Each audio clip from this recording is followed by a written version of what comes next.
We're joined today by the biggest seller on the e-commerce store Etsy, whose business was born from a whim, nurtured by passion, and grew from the unexpected, unpredictable twists that life threw at her along the way.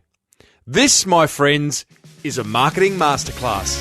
Welcome to the Small Business Big Marketing Show, where successful small business owners share their secrets to take your marketing to the next level.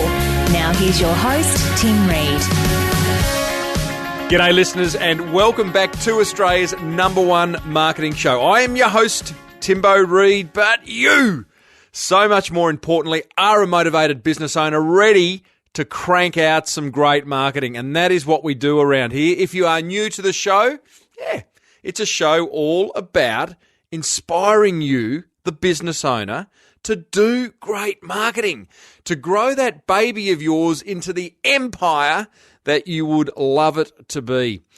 Now, we have got, I always say it's a big show, but today I feel a little bit hurried, and I don't want to, because there is so much marketing gold to be shared. It is dripping from the ceiling. I've got this lady, Alicia Shaffer, who is the #1 seller in dollar terms on the e-commerce store Etsy. And I tell you, she shares with us some marketing and business insights that are going to blow your mind. You know how I normally do a top 10? You know how I normally do a top 3 or 5? I got a top 10 today of learnings from that interview. So stay tuned for that. I did my first national live TV segment 2 days ago, and I want to share a little bit of an insight into that. Got a marketing motivational quote of the week that reinforces that it's good to be crazy and so much more. So let's get stuck right in. Small Business Big Marketing with Tim Reid. smallbusinessbigmarketing.com. Righto, let's do a quick little check-in. How's your week been? Have you had a great week? Pat yourself on the back if you've had a win or two. I've had some wins. I'm going to put aside the losses, although I did have a loss. One of the wins was I got 4 bookings to speak at various conferences, but I also lost 4 bookings to none other than Steve Bradbury, which I find kind of weird. He was my guest last week, Olympic gold medalist Steve Bradbury, and there are conference organisers out there choosing between an Olympic gold medalist and a marketing bloke. That is interesting in itself. So, but that's okay. I don't mind losing as long as I win some along the way. I did my first live TV segment on Sky Channel Friday night on a show called Business Success. The host, Heidi, was absolutely fantastic. It was an 11-minute live cross out of the studio. I was so excited. I loved it, and I've had some wonderful, wonderful feedback from it. And a big thanks to our very own Andrew Griffiths for putting me up for that. It was just a really great experience, and I've got to tell you, I got the bug. Oh, no. I have got the bug. I want my own show. I want to do something more than just a live cross every now and then. When I grab it, when I get the file, I will. I'll do a blog actually about the experience and how it came about and what it's kind of meant to me. But it was a lot of fun. 11 minutes of sharing marketing gold with a small business audience on national TV can't be a bad thing. Also caught up with some mates during the week and played Robert Kiyosaki. Is that how you say it? His game Cashflow, board game Cashflow, which was a lot of fun. Had a really good week, got lots done, got lots of planning to do going forward, got some really good things on the boil. I hope you have too. Be sure to share them in the show notes over at episode 235. I'd love to know what you think. And we talk about a lot in the Small Business Big Marketing Forum about how our business is going. But if you're not a member there, then you're going to just have to leave a comment in the show notes. But if you want to join the forum, head over to crankmymarketing.com. Righto, coming up, we are joined by Alicia Shaffer, who's the second biggest seller on online store Etsy. But first, a word from our sponsor. Now, you know by now that Net Registry can help you get your online marketing sorted. And one thing they do very, very well is build red-hot websites. But what makes a red-hot website, I hear you ask? Well, the last 3 episodes, I've been sharing some characteristics of what makes a great website. And I think we're up to about 7 or 8. So here's a couple more characteristics that you should include in your website if you want it to outperform. Be sure it includes a clear call to action. What do you want people to do having visited any page of your website? You want them to phone you, email you, register for something. You might be wanting to build a list, request a quote, whatever it may be. Another characteristic of a high-performing website, include a blog. It's such an easy way to populate your website with up-to-date information. And Google love up-to-date information. So if your website is underperforming and it is missing calls to action, it is missing a blog, it is missing some of the other characteristics I've shared in past recent episodes, then head over to netregistry.com.au or call them on 1300 638 734 and tell them Timbo sent you. So, Marketing Masterclass, here we go. Today's guest is Alicia Shaffer. She owns a business called Three Bird Nest, and she is the number one selling retailer in dollar amount on the e-commerce store Etsy.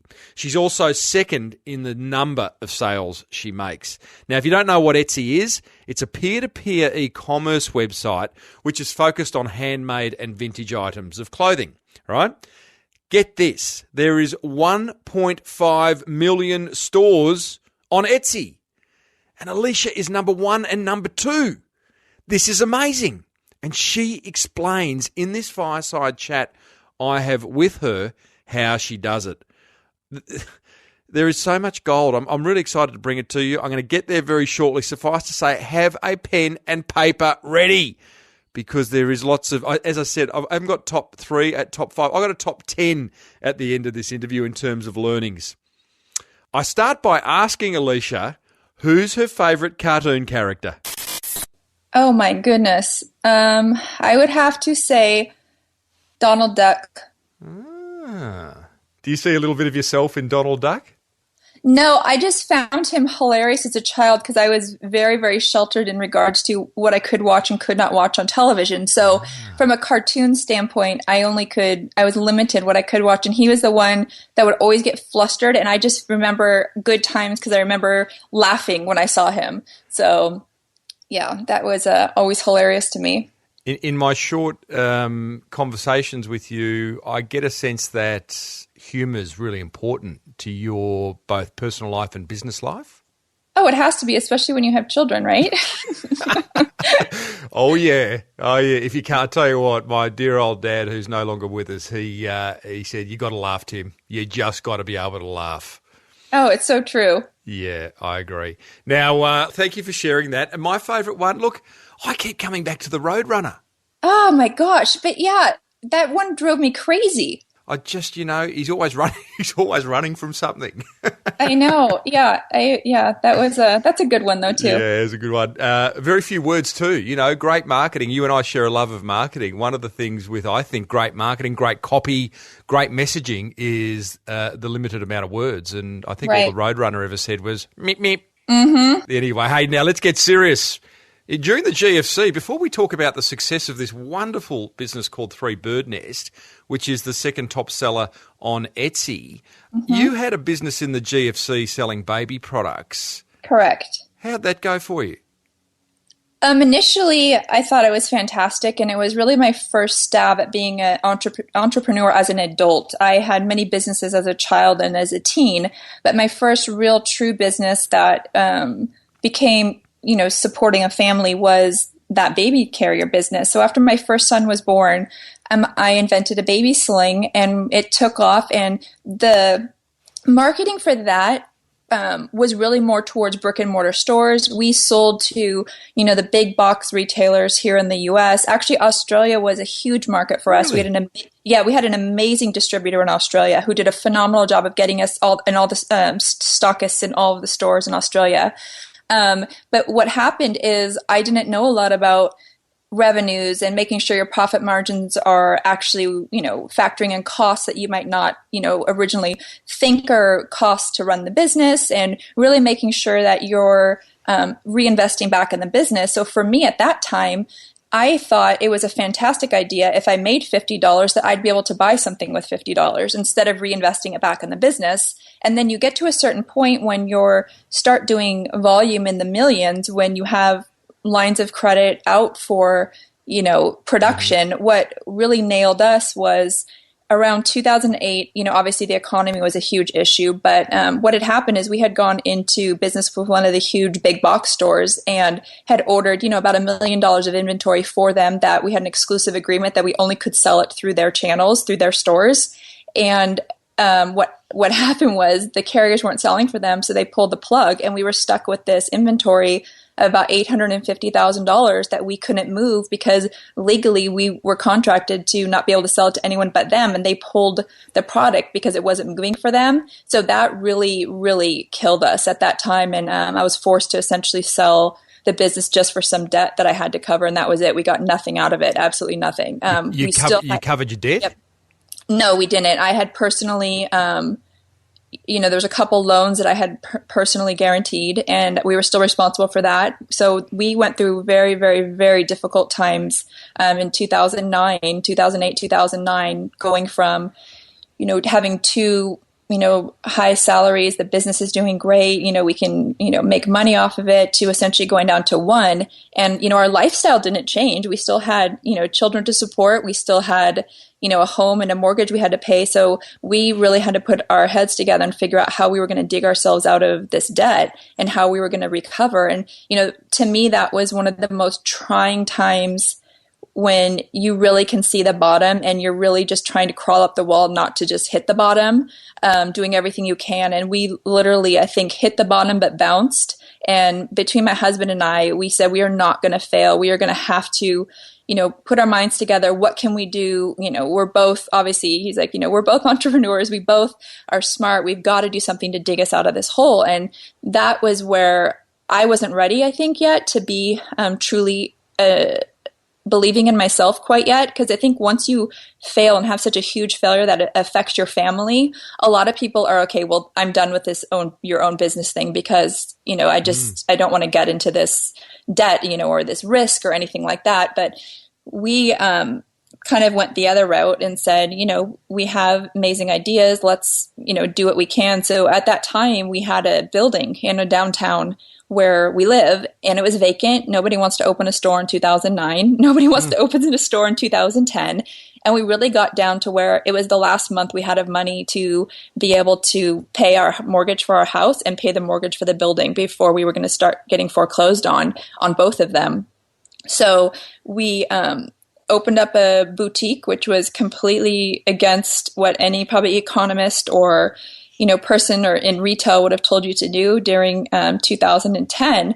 And my husband is really, really creative. He can build anything. He's amazing, amazing woodworker. And he did the whole build out for the store. And within a month, we opened up a women's boutique. And what we did was we really focused on delivering amazing customer service in a cozy, warm atmosphere where you felt like you were shopping your girlfriend's closet.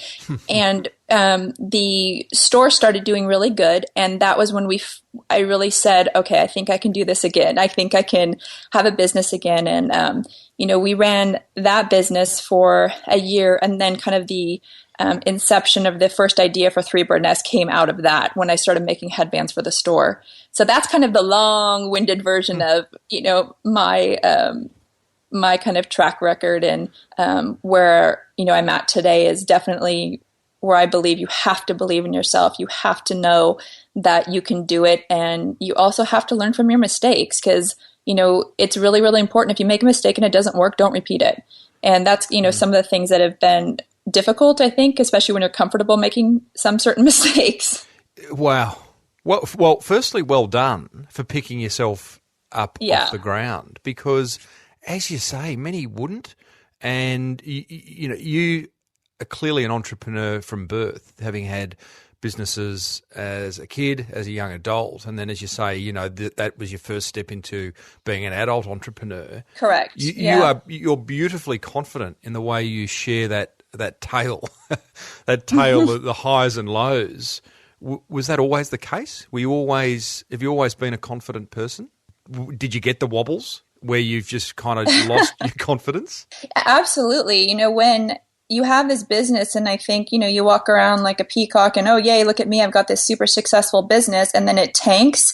It really, really does something to your pride. It does something to your confidence. But really, for me, it did more than that. It really humbled me. It really, truly made me appreciate any dollar that any customer spent in my store, on my products, because it wasn't just a number to me anymore. It was the appreciation that somebody else had of, essentially my style and what I'm, putting in front of them to purchase. So once I got over the part of, being, oh, woe is me. Oh, look we've almost lost everything. I said, you know what, forget this. I'm not going to let this be, my legacy. I'm going to, kick butt and make this happen. And that's what we've done. And, my husband is great. He's, somebody who will never give up. And I think with the two of us together, we have made a fabulous team.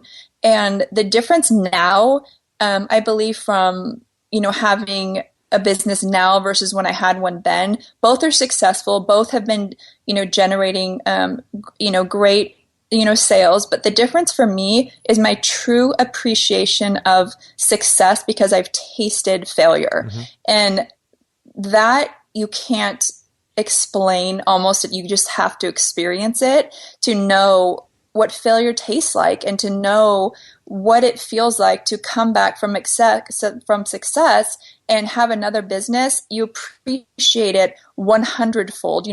I want to inspire other people to, take that next step in their business, to go forward with an idea they've maybe been sitting on, to, step outside the box and, try something different with their current business that they're doing because it's not working for them. And I believe I'm that way now because of everything that I've been through in the past. So it's had such amazing positive outcomes, but at the time, no way. I was like, why is everything happening like this to us? Why? And it's that whole, Steve Jobs quote, which I love. And it's like, you can only connect the dots looking back. When you're going through the moments, you don't know why all of these things are happening. But in hindsight, you can connect the dots. And for me, I can connect those dots. I can be inspired by them. I can remind myself of, never giving up, keep going, keep kicking butt, let's, show our children that you can do anything and can be successful. And it's been so much better this time around. Would it be fair to say that you sound like you've got a very, very strong relationship with your, both husband and business partner that he is, and that open lines of communication where everything, like nothing's hidden, everything's talked. I'm kind of putting words into your mouth here, but everything's talked about. We're going to make this work. Is that and always looking up, not down? Yeah, and it's interesting because when I had the baby products business, it was kind of me, and I'm running this business, and that doesn't work.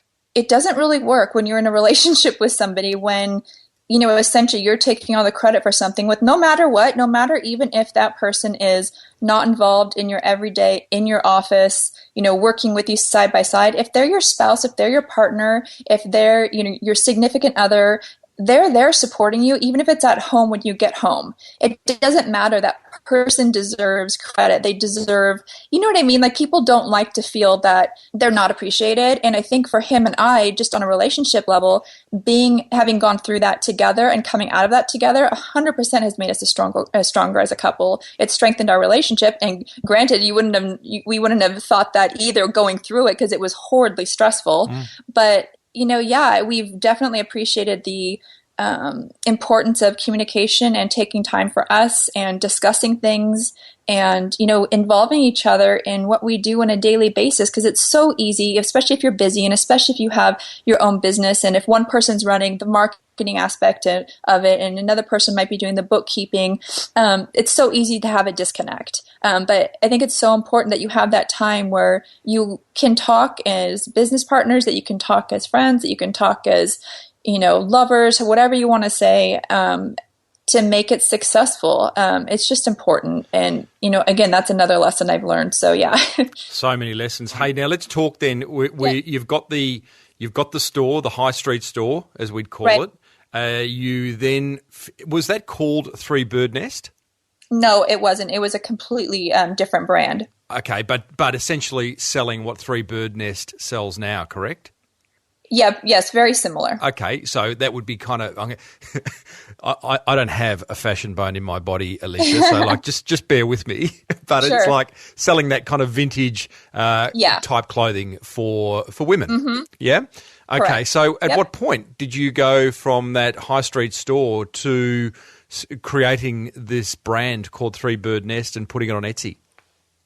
Really, the first step for me was the store itself didn't have a website. And since I was really only doing headbands and, handmade kind of accessories at that time, it was very small. And Etsy seemed like a great marketplace for us to start. So I started selling on there, and I was trying to think of a username. I didn't necessarily want it to be the same name as our brick and mortar store. And I have a tattoo on my left forearm that is for my 3 kids, and it's literally 3 birds in a nest. So that's just like my symbol for my children that I got as a tattoo on my arm. So I was sitting there on the couch trying to think of a creative name that would kind of stick, but it was a little bit different than what you might hear. And it's right in front of you. Yeah, it was right in front of me, literally. And so that's kind of where it first started. So this is interesting. So you've renamed the business Three Bird Nest. You've gone, well, we need a website. And Right. instead of going and having a WordPress site or a Squarespace site Right. built, you've actually gone, no, let's use an existing e-commerce platform, because the website Yep. that we want is one where people can buy, not necessarily just browse. Correct. So you've gone, let's start a store on Etsy and reflect what we have in store, but open it up to the world?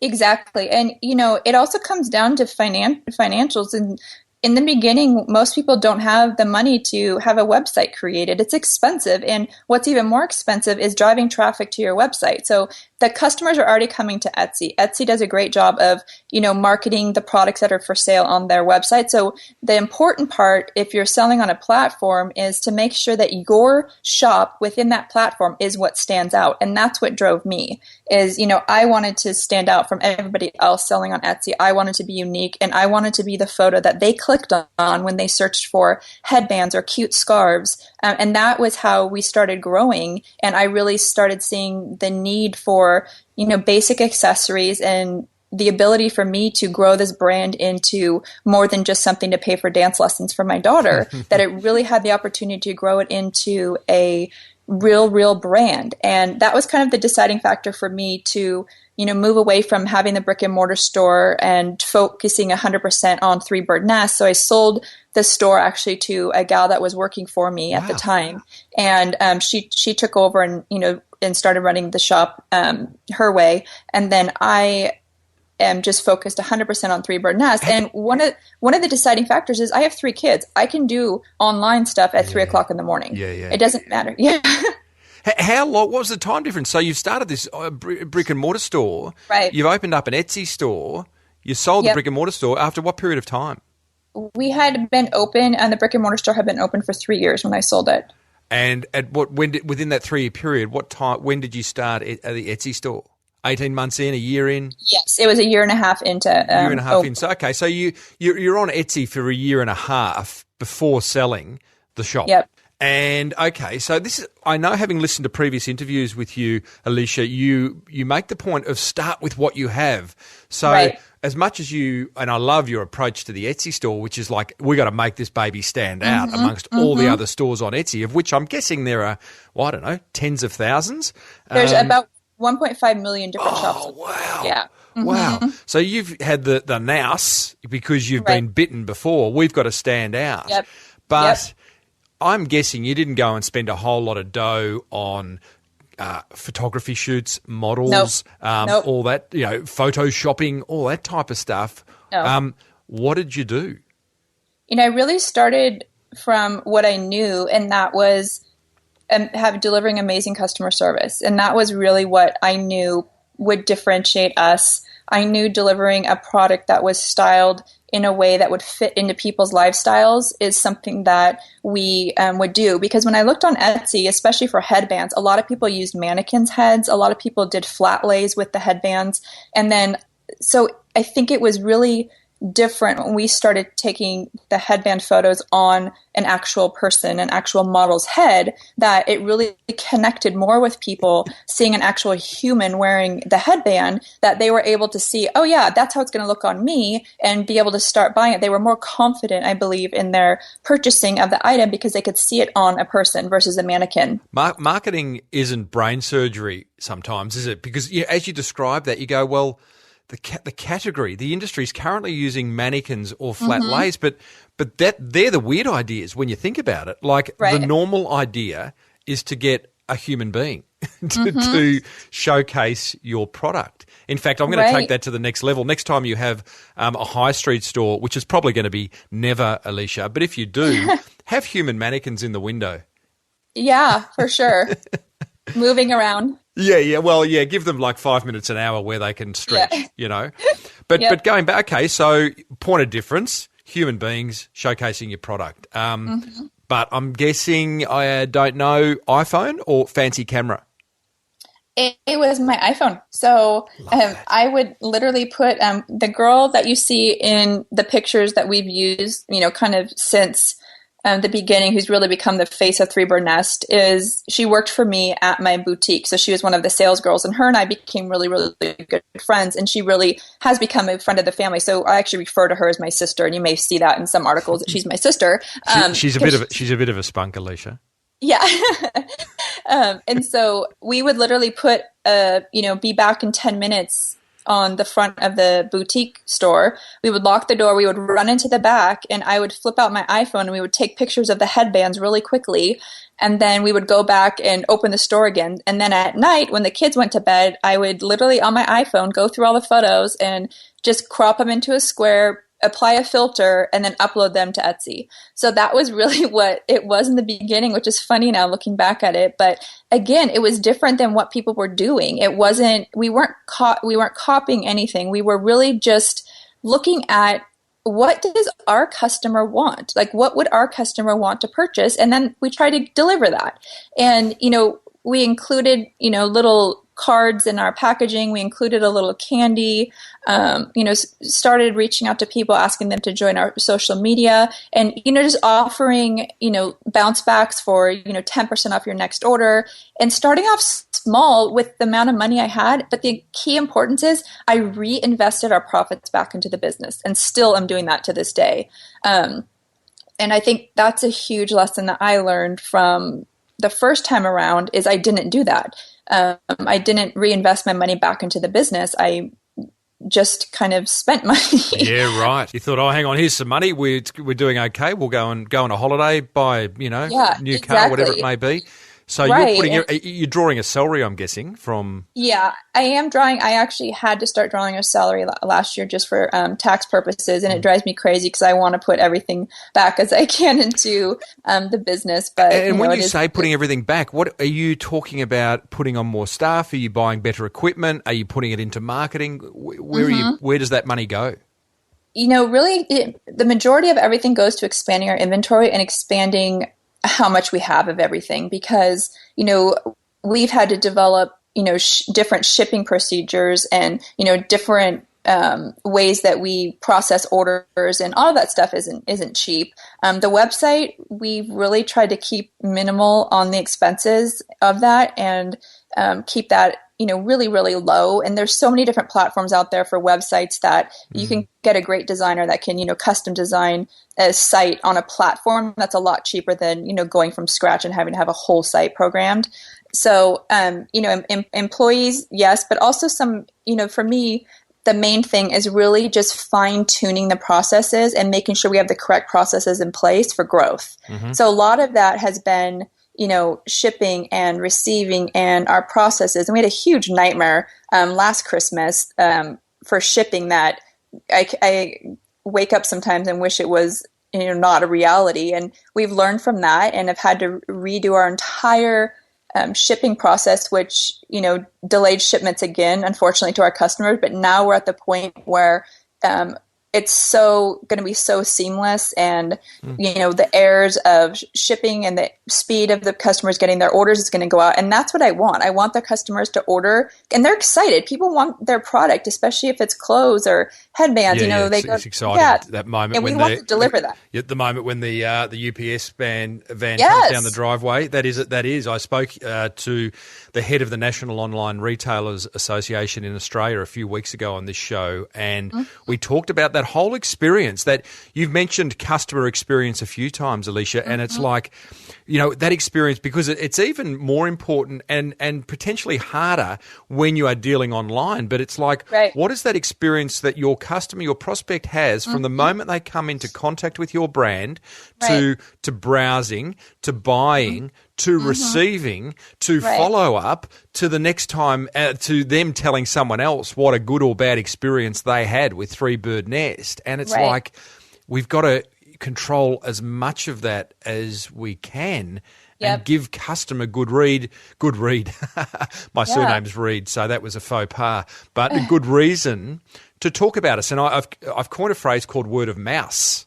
Which is, like what you're doing, which is you get people to talk about you on Facebook or Twitter or Pinterest or whatever it is. But is there one particular thing that you do in your customer service that you think is, goes? I call them 1%ers. It goes above and beyond what people expect.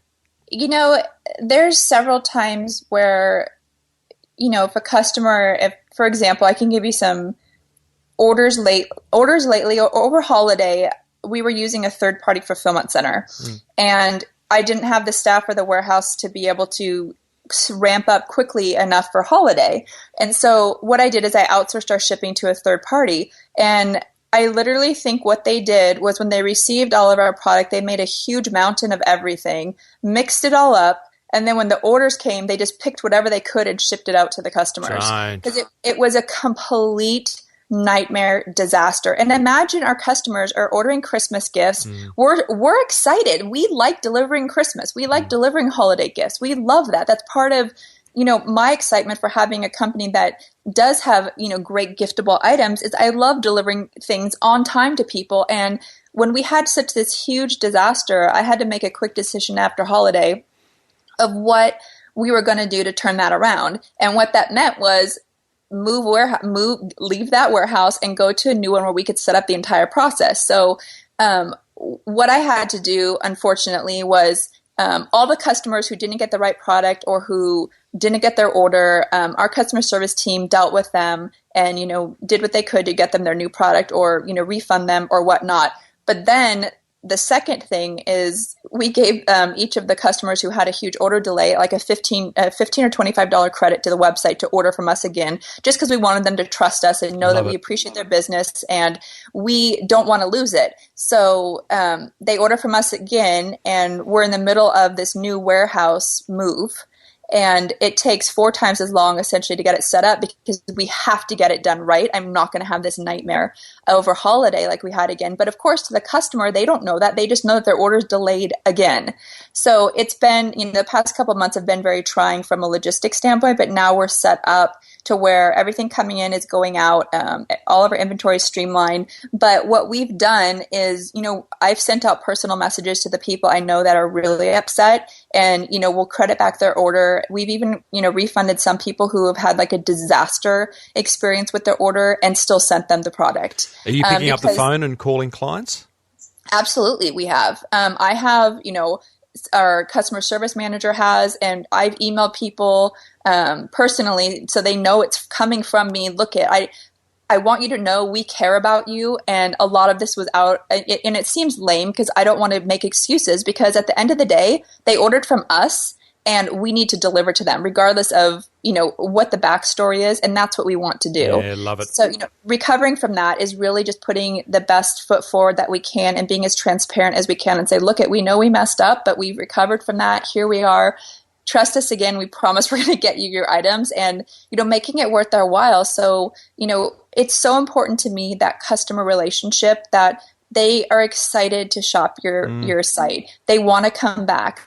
They're a fan of yours on Facebook and Instagram and, social media. And you're really, relatable to them. I think that's also a huge think thing. you can make that a game. I think it's such an important part of the whole marketing mix. And when I say making it a game, have fun with it. Have fun with the idea of putting a smile on people's dial when they come into your virtual store, when they receive the package at the other end and unwrap it and there's some candy in there or a discount voucher for the next purchase. And, these things are such low cost to you, the business owner, but such high perceived value to the recipient. Hey, I want to move on. Gosh, I love talking to you. Listeners, I'm talking to Alicia Shaffer, who is the second biggest seller on the website Etsy, which is a website that sells craft and vintage wear. It's sort of like a big eBay. Not really. It's not auctions. It's you buy now. But Alicia, you have moved on from Etsy. You've still got your Etsy store. You've now got threebirdnest.com. And I am guessing that is because you wanted to take entire control of your e-commerce presence and I'm guessing stop paying commission to a third party. Yeah, and it even goes further than that we love listening to our customers, and one of the things that we kept getting repetitive questions on is the clothing in each of our photos that we used for the headbands and or scarves. People wanted to know where we got the shirts, where we got the pants, where we got the shoes. And the light kind of went on, and I said, well, why are we not giving our customers what they want and really being a one-stop shop for them to get an effortless style from head to toe? We, post everything in outfits. We put all the links for, every item that's shown in the photo. And, we really hopefully translate the style that we offer into that customer's day-to-day life. And yeah, absolutely. Etsy does take a good chunk of change for every sale, as well as we are limited on what we can sell on there to us making it. So, that's another thing that on our website, we can branch out and add, clothing from, that's globally sourced from around the world. Okay, as because well as, Etsy is about you producing everything. It's like it's coming from your workshop, whereas what you've been able to do now with your own website is you still continue to make a percentage of the product, but you're now sourcing. Yes, exactly. What's the split? If you look at it now, I think because we've been growing so much in the clothing avenue, we really are probably at like a 75-25. So 75% of the merchandise is outsourcing, and obviously that's only on our website. And then that 25%, which is the stuff that we do in-house, is on Etsy as well as our website. But like all of the kind of newer stuff and a lot of the jewelry and the clothes and the shoes and, the things that really complete the outfit are items that are only on our website that are items that we do source. So what was how long ago did you move into having your own website, Alicia? We launched the website about a year and a half after Etsy. So what did you see? When did all of a sudden that website take off? Because essentially you can't promote your standalone website out of Etsy.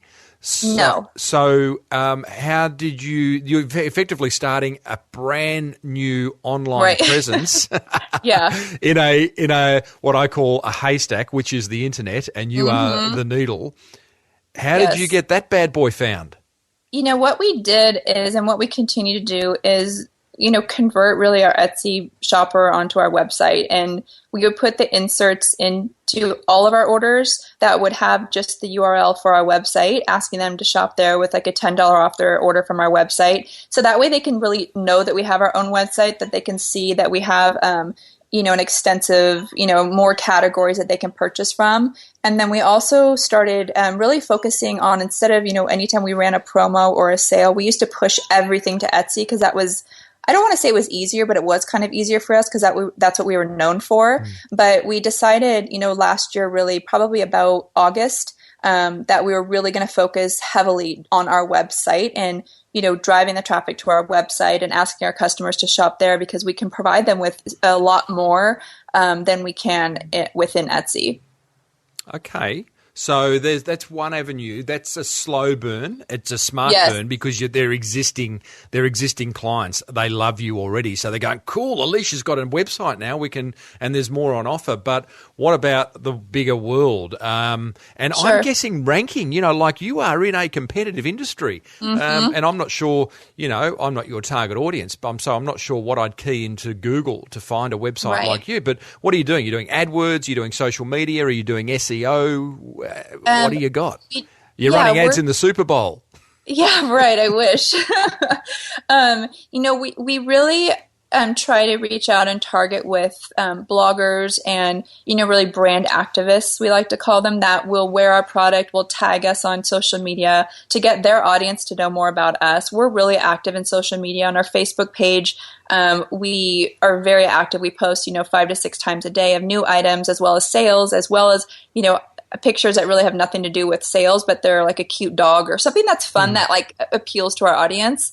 But to get new users to our site who don't know about us, we do, sponsor some boosts on Facebook, and we've had great success with that, as well as pin our own items to Pinterest, because that's free and that's a great way to get your items in front of people. And you have to do it systematically because, if you go on Pinterest every single day and pin 100 items, it's going to kind of annoy other people that are following you. But, if you pin 3 or 4, every hour throughout the day, then, sooner or later, one of your items is going to get picked up by someone who pins a lot, and, they'll start, clicking back to your website. Pinterest would be huge for you, wouldn't it? Yeah.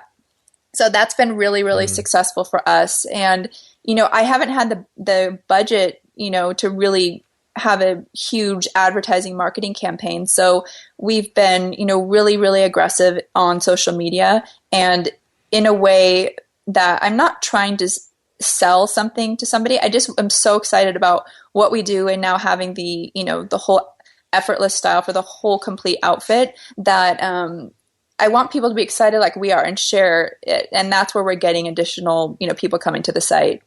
I interviewed some girls a few months ago now. They have a product. In fact, they're graphic designers, Alicia, and they thought, well, we better practice what we preach. We better create our own product that's going to allow us to share our brand experience. And they created a product called Frank Body Scrub. So it's actually used coffee granules from cafes, which they turn into a body scrub. And one of their marketing strategies, which I kind of like, I could see you using, they use seeding. And seeding is where they send a Polaroid camera and some body scrub to celebrities.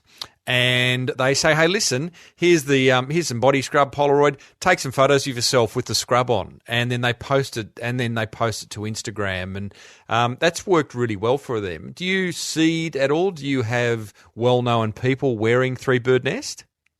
Not yet. We have one thing in the works that, until it's done, I don't want to get too excited about it. But if it does happen, it will be huge for us. So it's just you and I on this call. So do you want to just maybe share that with me? I'll give you my point of view. From a celebrity? Yep. Yeah. So I made a bracelet for a very, very well-known singer here in the U.S. who has millions and millions and hundreds of millions of followers. And her stylist had reached out to us because she's going to a music festival. So we outfitted her for 2 days in all of our product. And then I made her a bracelet that had her initials on it. And so TS. Yes. I love her. So, we got feedback today that she absolutely loves it and has it, and I'm just kind of keeping my fingers crossed that social media or something gets put out there that it came from us, and I'll be really, really excited. Hashtag OMG, hashtag T Swift. Yeah. I love that. Good on you. Yeah. Well, I hope that works for you, because I the quality of your clothes, the look of your clothes, just that whole seating thing just seems to work for me. My daughter loves what you do. Stephanie's 14, and she's got a pretty good little marketing brain on her. I'm quite proud of her. And I said, hey, Steph, I'm interviewing this lady, Alicia, who's got Three Bird Nest. Go and check it out and tell me what questions you've got. Right. And I was hoping for some kind of interrogating emotional questions, Alicia, but all I got was, What's with the way she prices? Everything's something 80 cents. Yeah. Yeah, and that's intentional. Yeah, tell me about that. $32.80, $17.80. What's with the 80? So I feel that 99 cheapens a product, and that's just my own thing. I don't, you could take it for what it's worth, but I don't like things that are priced at, $12.99. And I only price things at 99 if they're actually on sale. But other than that, we do the 80 cents because if I price something at just $38, that's great. But if I price something at $38.80, I'm getting almost an extra dollar for that sale. And it's not any different to our customer, and it keeps me from going up to 39. So, we've really kind of intentionally, done that to where it's kind of like, I don't know, our pricing strategy to keep things, a little like a dollar less than what we would kind of roll them up to without going to the 99. Love it. I had a guest on a few weeks ago. He has a discount store in Australia, and his pricing strategy was, $3.76, $4.92, and there wasn't a consistency in terms of the decimals, but the way he did it was that they were random decimals, and his reason was because it looked like a wholesale price, which I thought was interesting. Yeah, that is very interesting. Yeah, so not dissimilar to you there. Loving what you're doing, Alicia. So many other questions, but I just want to finish up by asking, is there some marketing that you would love to try but haven't?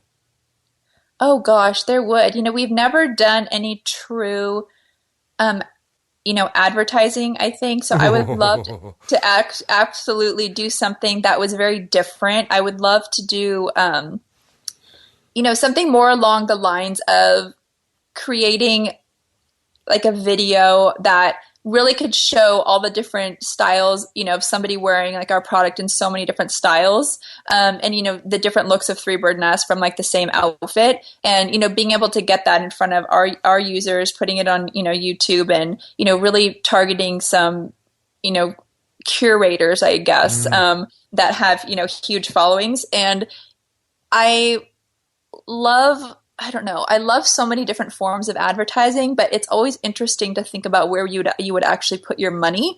So, for me, that's interesting you say that, because it's like advertising when it works, and I worked in advertising for a long time. When it works, you hit a home run. Right. But in my experience, both in the advertising that I worked on, and it doesn't paint a good picture of me, and also at the business owners that I speak to, is that most doesn't work, and it's a bottomless pit. And here you are in a business coming out of Etsy now with your own e-commerce website where everything is measurable to within an inch of its life. Shopping cart abandonments, hits to website, time spent on website, social media engagement. You can measure all that, and now you've all of a sudden, effectively what you're saying by wanting to advertise is that you want to embark on something that will probably build wonderful awareness if you get your creative execution right, but won't necessarily have a direct call to action that you can measure.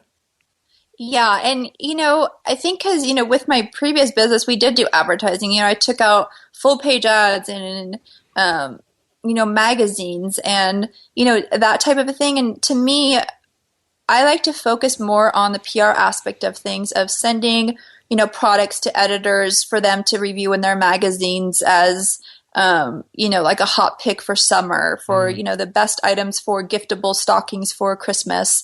And so I think our strategy we haven't really thought about advertising from like a true advertising standpoint. We've really done more of, PR and, reaching out to people that are within our space that we have crossover, that we can do shared contests with, that type of an approach. Right. Do you know the story of First Kiss?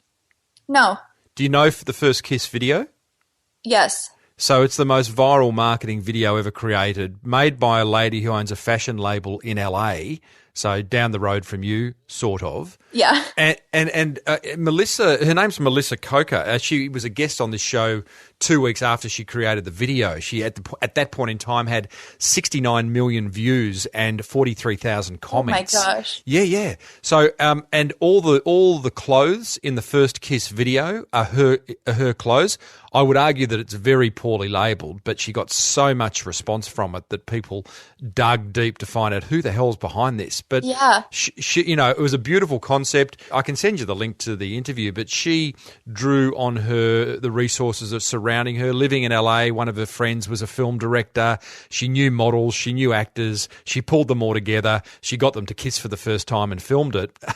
It was a bit more complicated than that, but the rest is history. So viral videos are tough, but I can see again your brand and your mental attitude and your view, your mindset around marketing. You could do it. Yeah, and that's really kind of what we're focusing on now is, okay, what's gonna be that big thing that we're gonna get in front of people, and it has to be fun. It has to be something different. It has to be something that makes sense to me, that I'm not just emailing, a high-res PDF to a magazine, salesperson to put an article, to put into their magazine. I want something that's, way different and, I don't know, that just would relate to people more. So that's just kind of where I'm at. But something like that, I could see us doing. You should contact Melissa. She's a lovely lady, and she's just like you. Like, she just wants to, do good, have a fun little business. And anyway, I'll leave that one to you. Hey, listen, I love what you're doing, Alicia. I love what you're doing in the way you've built a business out of the ashes, so to speak. Yep. And I love the fact that you're willing to come on a show like this and open up and share your marketing gold, your marketing insights for other business owners around the world who may either be struggling or are waiting to take their business to the next level. So thank you on both counts. Thank you. Righto. Well, how's the notebook? Full of marketing gold. How good was that fireside chat?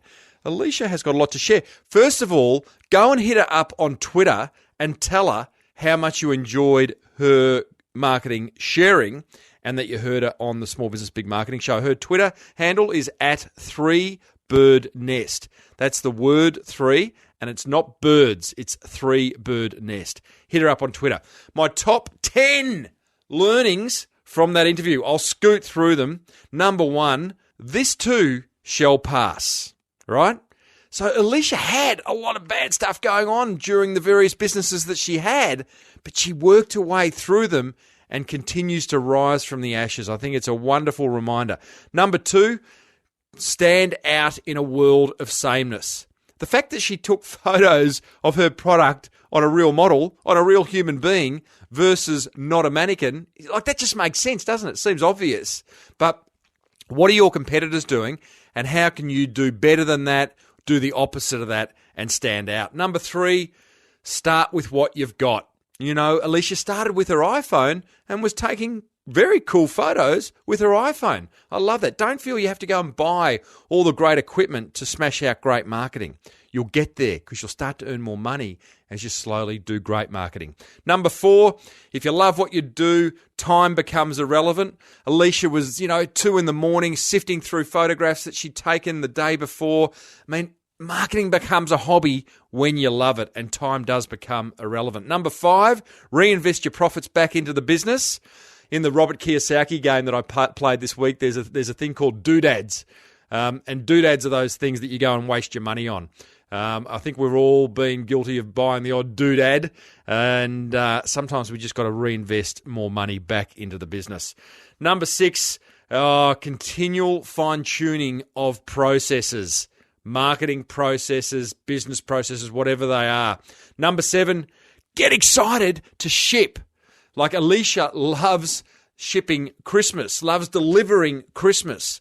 Shipping, that whole concept of shipping is like getting products, getting services out the door. Be excited by it. Number 8, have fun building an amazing customer experience.